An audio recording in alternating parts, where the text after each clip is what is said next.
Howdy everyone, welcome to another video. Today I'm going to be talking about why you don't love reading and why that's okay. I would define myself as someone who doesn't love reading. Despite the fact that I am an English major, I really don't love reading, but I still find a use for it and I think it should still be implemented into our own day-to-day lives. Now, growing up, my mom would read me and my sister stories very frequently, and reading became a staple in my own life. And I would read the occasional book or series very intensely and then kind of just drop it for about a year or so. And this whole time I much more prefer to create a fantasy, create a story in my head. And you can say that this kind of imagination was a side effect from reading all the time. And I will agree, and I'll get to that kind of later in the video. Now, in high school, I received an education that was primarily focused around reading great books. I read the Iliad, I read the Odyssey, Dante, and the whole time, while going over these books, while reading these books, it never cultivated a love for reading. And in college, I switched from being a psychology major to an English major, and my motivation was never reading. It was never to love reading even more or to even become a lover of reading.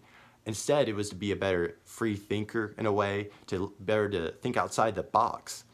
And I will agree that it's really hard to make an argument for us to still read despite not loving reading. And I'm going to kind of try to break down the fact why we may not love reading and why we should implement reading into our day-to-day lives. Now, it's easy to understand why we don't love reading. I don't think that takes much of a search to understand this.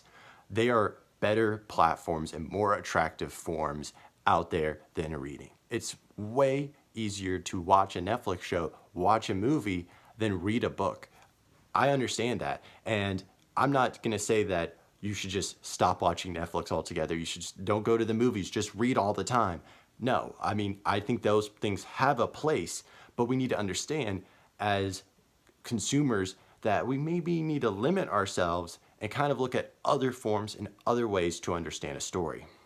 Now, I'm going to kind of touch on this idea that I just mentioned about consuming, right? And how we're very much consumers. And I think that a really good way of making an argument why we should still read despite these other attractive forms is that we need to look about how we are consuming and how we are engaging. The temptation when we're watching a movie or a show is for us to become passive in how we are engaging with the show, with the movie. And as this passiveness kind of happens, we take the background seat. We're kind of in the back seat here, and we're not adamantly focused on what's happening, and there is no need for us to be immersed within this story, as everything is very clear. There's a limited time frame, there's stimulus that's occurring where we don't have to put any of the pieces together. And I'm not saying this is a bad thing. It makes sense because, as I said, movies and shows are working within a limited time span, and they don't have the ability to maybe, misdirect as much. For instance, like the obvious detective show is going to have the red herring, and then it's going to have the real person. So that's completely understandable, but I think that this passive engagement of not having to really understand and have to work to become immersed in something kind of tends to breed itself. And this passivity begins to take hold in other areas. Because whenever we're watching shows, if something isn't immediately super interesting happening, then we can kind of back out. We may not even watch the series. We may not pay attention while it's even playing, and we could pull out our phone. Same thing happens when a commercial occurs. We're kind of just immediately tuned out and we need another stimulus.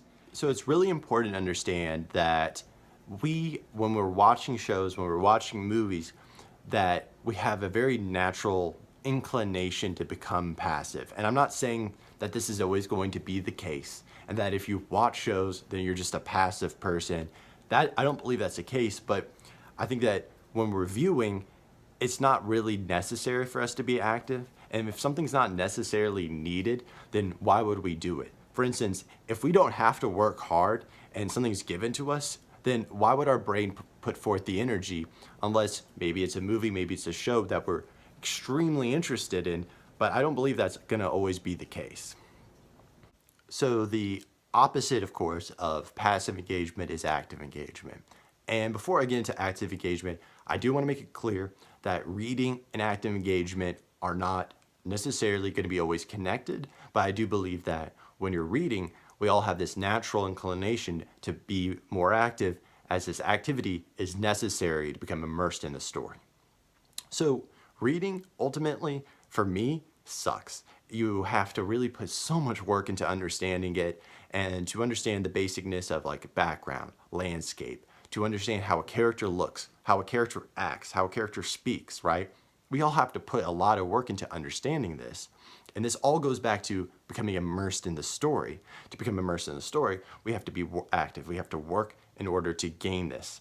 And this immersion kind of gifts us in a way. Once we achieve this immersion, once we're active, then we become kind of one with this story. We begin to meld into the story. Now, what I mean by being one with the story, and while this is kind of maybe an overreaction of a statement, it still rings true with the fact that we are being finally immersed within the story. All this hard work we've put throughout reading and understanding the very small, minute details to the large landscape, and maybe even having to reread things, it finally pays off with being able to understand the story at a greater level, to be within this story, to kind of see it in different perspectives, different lights. And that's really the benefit of reading, is that you can kind of begin to understand these different perspectives, because like any good book, there's multiple ways to read it. There's, you can read it on a surface level, you could read it through the metaphors, and this immersion will only help you to gain better perspective, right? And that's kind of what I'm driving at with this point of becoming one with the story, is that you yourself have kind of been taken out of the equation, and it's just you experiencing the story. And that type of immersion is only obtained through being active and actively engaging with this story. Besides becoming immersed in the story, I see that there's two big benefits to becoming an active engager. First, it's this transition in a mindset from being passive to active, and namely in how we consume. Because when we're watching shows and we're watching movies and when we're reading, we're still consuming, right? And we live in this culture that's so focused around consuming. So I believe that it's really important to shift this mentality from just letting everything go in and be more active, being more aware of what we're taking in. And if we can use that knowledge that we've gained from reading, that's this need to be active, then maybe we can be more active in how we're understanding others. And the second benefit is growing the imagination. Because when the imagination begins to kind of grow in a way, almost as a muscle, it's easier to think outside of ourselves. And that's really what imagination comes down to. And when we're reading, well, of course we have to think outside of ourselves, because what's in ourselves is our current surroundings, our current culture, our current environment. And that is not the case when we read another story. When someone writes a story, it's their own set of culture, set of environment, and we have to engage with that, or we're going to miss so much of the story. And so when imagination is grown, we begin to understand another perspective. And there's a psychological article by Cecile Rasool that kind of goes into depth about this idea of why imagination is necessary. And it kind of states that those with a maybe larger sense of imagination have way easier of a time to begin to empathize, to understand another perspective. And this will help their own reality as we begin to think outside of what we begin to know as true. What we believe to understand as fact can be sort of understood outside of that perspective. And that's really where growth is gained, is through understanding what's outside of ourselves.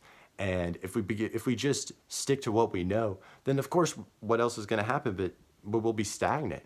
And so this is just one of the many benefits of becoming an active engager. To understand the benefits of becoming an active engager, the benefits of reading, right? That's easy to understand, maybe in theory. But in practicality, the hard part for me and you is to actually read, because we don't love reading. So you can understand why something is good, but understanding why something is good will never lead us to actually doing it. So that's why I believe that the way that we can implement reading into our lives is if we start at a very small scale. And that's how I implement it into my life. Is I'll read about 30 pages, maybe 30 minutes, whatever works. If it works that you do better with doing a time frame or a page count or a chapter count, do that. And you don't have to read a 600-page novel. You don't have to read something well known. It can be anything, but do it to your best ability, but you don't have to do something more than you can't do. Because a goal is at its strongest when it's accomplishable. And if you're going to set yourself a goal that you can't do, then you're just hurting yourself by saying, I was going to do something, and then you didn't do it. So just keep it small. That's why I just read a little bit and yeah, make it accomplishable. That's the biggest point of this. So I'll leave you with this. I don't love reading, and if you don't love reading, then I believe it's completely fine.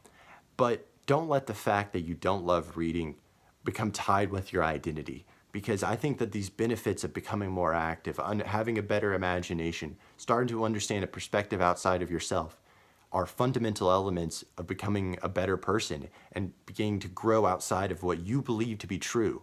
So I think that if you want that, if you want to be able to understand these type of ideas better, then I think reading would really help you and really benefit you and starting the journey at least to achieving that. I don't think that reading is the only way to achieve it, but I think it's an important building block. So thank you for watching. I really appreciate it a lot.